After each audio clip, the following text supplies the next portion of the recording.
আজ মুসুর ডালের রেসিপি নিয়ে এসেছি।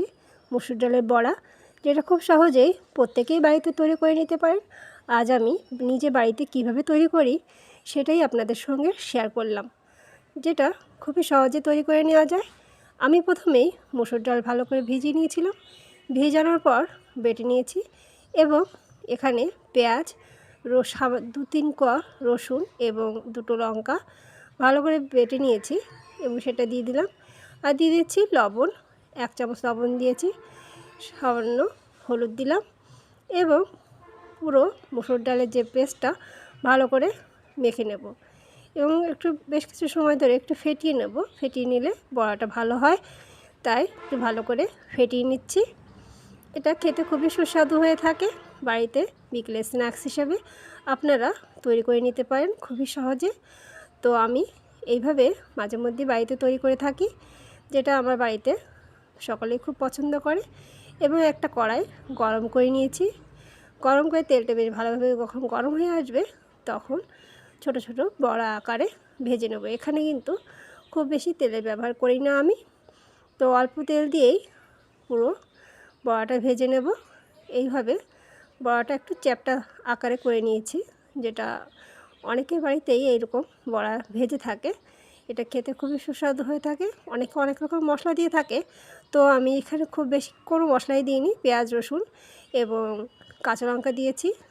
তো আপনারা আপনাদের ভালো প্রয়োজন মতো অন্য কোনো মশলা যদি ব্যবহার করতে চান সেটা ব্যবহার করতে পারেন। তো আমি এই সিম্পল রকমভাবেই খেতে পছন্দ করি, আর আমার বাড়িতেও সকলে খুব ভালো এইভাবেই পছন্দ করে। তো দেখুন, এক পিঠ ভাজা হয়ে গেছে, এখন উল্টে দিচ্ছি। এইভাবে যখন এক পিঠ ভাজা হয়ে যাবে উল্টে আর এক পিঠ ভালো করে ভেজে নেব। এইভাবে প্রত্যেকটা বড়া সুন্দর লালচে করে ভেজে নেব অল্প তেলে। বেশি তেলে দিলে আমার অন্তত ভালো লাগে না। অল্প তেলে ভাজলে এই বড়াগুলো খেতে খুবই সুস্বাদু হয়ে থাকে। তো প্রায় হয়েই এসেছে বড়াগুলো, এখন নামিয়ে নেব।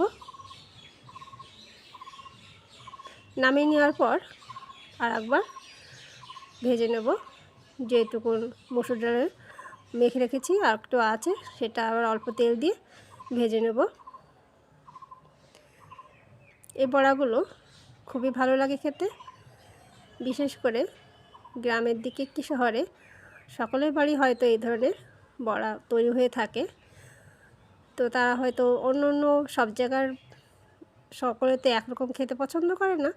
আমি একটু সিম্পল রান্না করতেই পছন্দ করি, বিশেষ করে বড়াটা। আর বাচ্চা আছে যেহেতু, আমার ছেলে, ও খুব বেশি ঝাল এগুলো খেতে পারে না, সেহেতু আমি কম মশলাও খুব বেশি ব্যবহার করি না, লঙ্কাটাও কম ব্যবহার করেছি।